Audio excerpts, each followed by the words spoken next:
Hi, welcome to my tummy whispers. Today we are going to make vegetable biryani. It's made up of basmati rice infused with multicolored vegetables, spices and aromatics.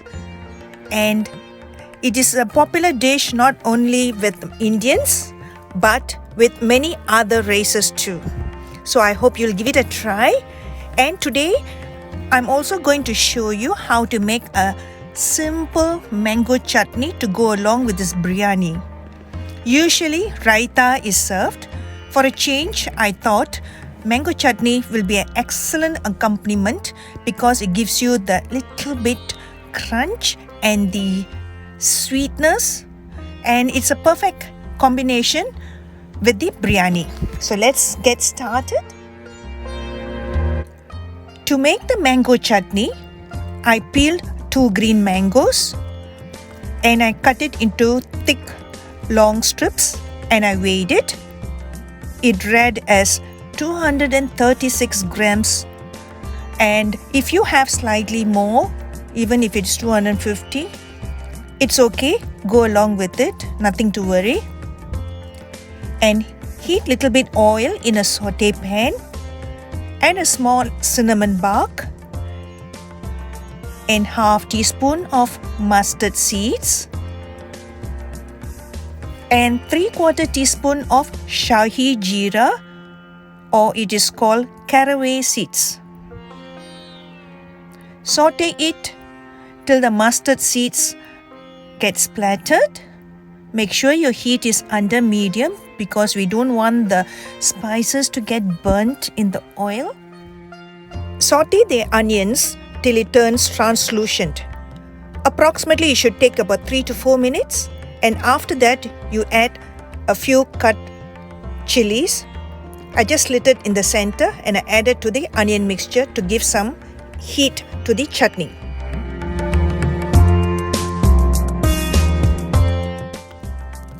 Add the sliced mangoes into the onion mixture and give it a good toss.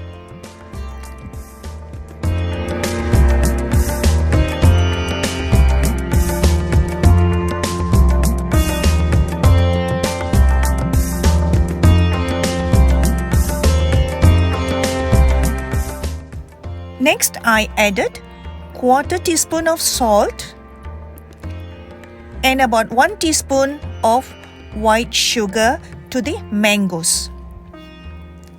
After giving a good toss, I will adjust the final sweetness by adding palm sugar. I like the subtle sweetness from the palm sugar versus the white sugar, which gives you a sharp taste. I also added a few tablespoons of water to the mangoes. Not too much, just a little. And later I will close the lid and let it cook in its own steam. We don't want the mangoes to get mushy because we want the bite of the mangoes.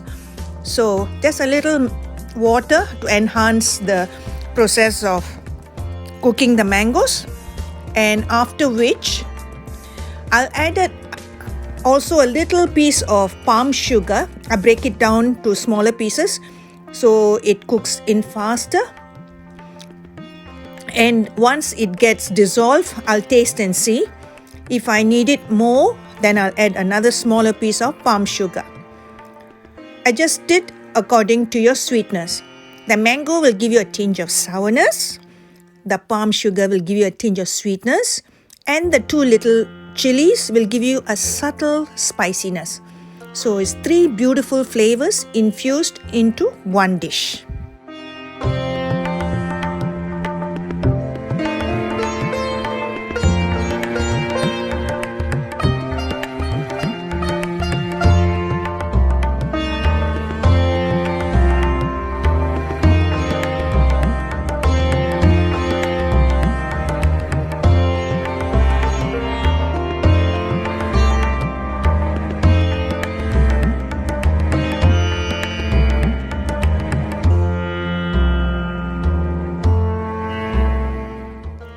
After giving a good toss, I picked up a small piece of mango to taste.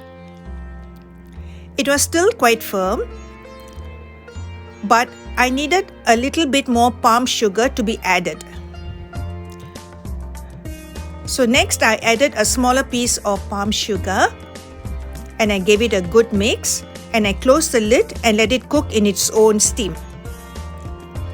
Once the sugar is dissolved, I'll give it one more taste and I will remove this dish from the stove and serve.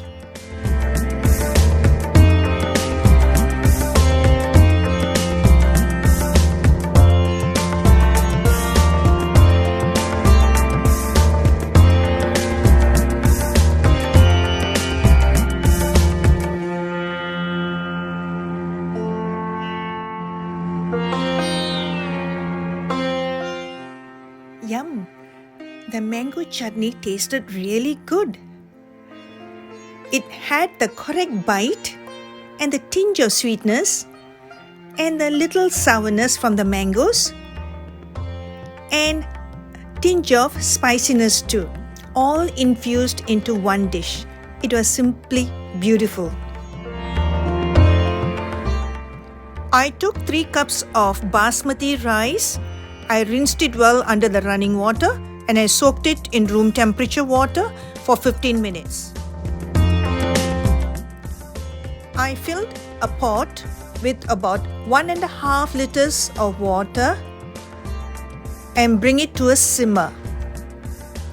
To that, I added about 7 cloves,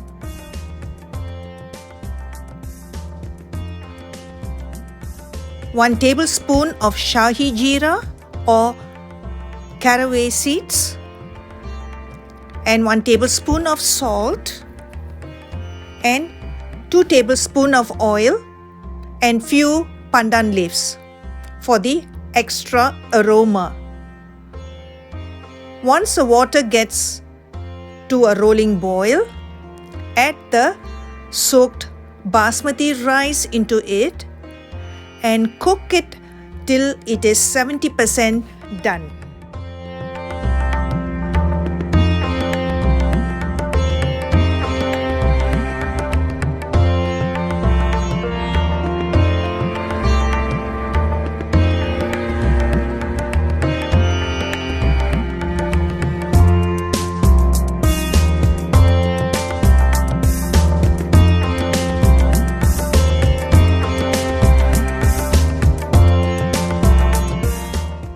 Once the rice is 70% done, remove the pot of rice from the stove and drain it into a strainer.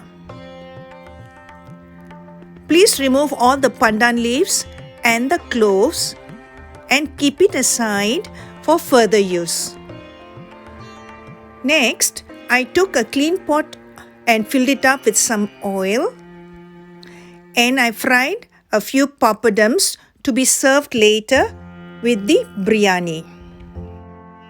In a saute pan, I added 1/4 cup of oil and I added 3 medium-sized onions which has been sliced thinly, and I sauteed it continuously under medium heat till it becomes a light brown in color.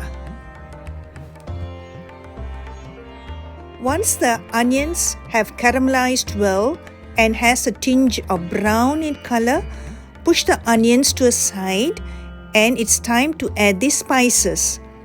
I added 2 cinnamon bark, 3 bay leaves, about 6 to 7 cloves, about 5 to 6 cardamom pods.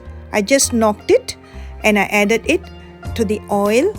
Give it a good mix and then add the onions to the spices and give it a good toss.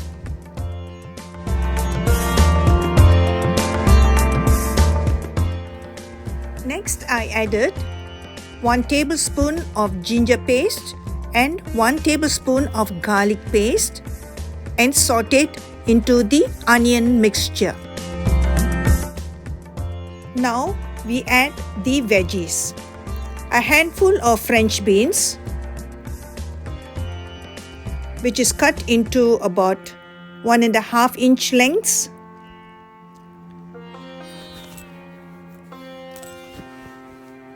And a handful of cauliflowers. You don't need to be very precise in the amount. It's just to your liking. So you just can play around with the colors of your vegetables.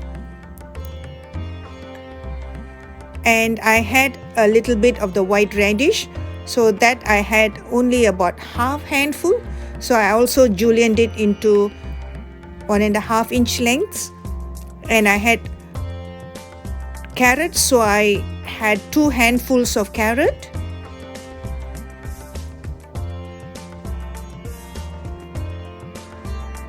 And 1 large tomato, I have sliced it. I added that too. And a small handful of snow peas. And I had about 4 chilies, which I just cut in the center, and I added it to give a tinge of spiciness. To the veggies, I added few sprinkles of salt. The final adjustment will be done at a later stage. And I added 2 tablespoons of coriander powder, 1 teaspoon of turmeric powder, and 1 tablespoon of Kashmiri chili powder, which is not that spicy, just to give it a tinge of red color. Next, I added the masalas into the vegetables and gave it a good mix. Once the masalas are well mixed into the veggies, just add about 4 to 5 tablespoons of water and give it another mix, and close the lid and let the veggies cook in its own juices for about 5 to 6 minutes or till 70% done.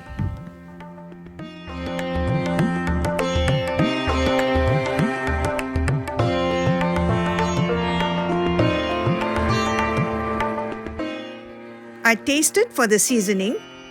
A little salt was missing, so I added a few sprinkles and I gave it a good mix.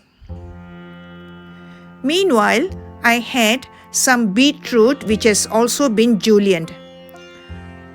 I did not want to add it to the main veggies for the simple reason beetroot will bleed color. And what will happen is all my veggies will be in red in color. For that fact, I kept it aside into another pot and I added this cooked veggies, about 1 handful, into the beetroot pot, and I added little bit water and I cooked it separately, about 70% done. And finally, when the veggies are all done, I will add it separately into the layers of the rice.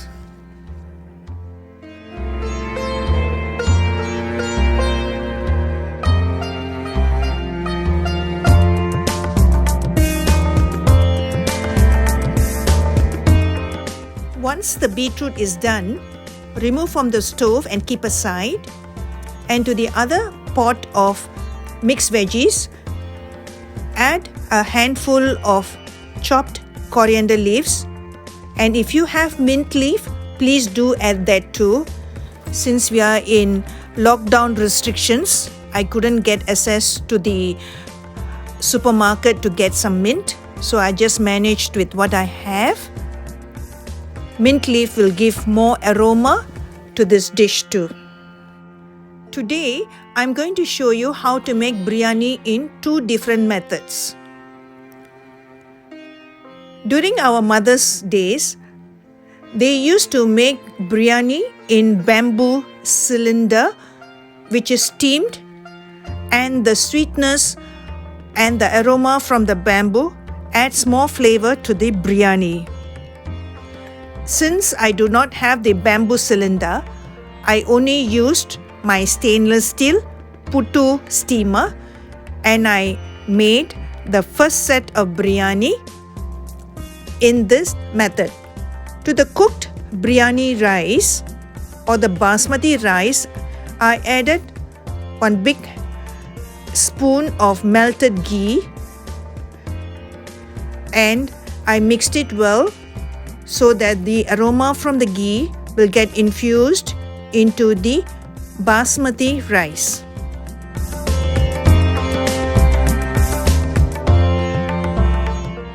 Now it's time to layer the rice in the puttu funnel.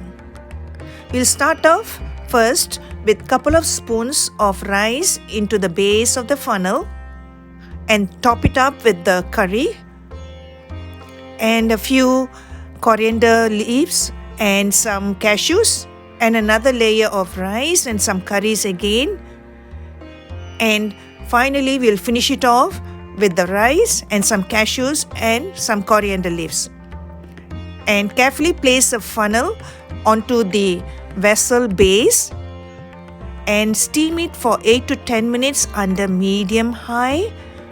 And once it is done, remove the lid and push out the rice from the base with the help of a long wooden handle and serve the beautiful basmati rice along with the mango chutney and the papadums.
The first method of cooking vegetable biryani in a bamboo vessel has been passionately served with love and care.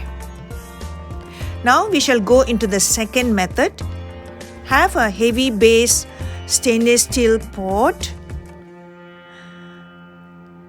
Grease it little bit with some oil or some ghee and put some rice in the bottom and layer it with some curry and the beetroot curry too, and sprinkle some coriander or mint if you have and some cashews, and final topping will be the rice and some cashew nuts as a garnish. You can place that pot onto a dosa tawa or is a hot iron plate and place it under medium heat and seal the top with some flour dough. It can be any flour dough, and then close the lid firmly so that it acts like an oven and it cooks very tightly in its own steam for about 10 to 12 minutes. Remove the pot from the stove and try to loosen the lid by taking a knife and slicing through the dough. With lots of caution, remove the lid carefully because a lot of steam will be trapped inside. With a large fork or a spoon, fluff off the rice from the outer circle gently and do not break down the rice, and serve the same way as the other biryani. And as an accompaniment, serve the mango chutney and the papadums. I hope you will give it a try and enjoy this beautiful dish with your family and loved ones.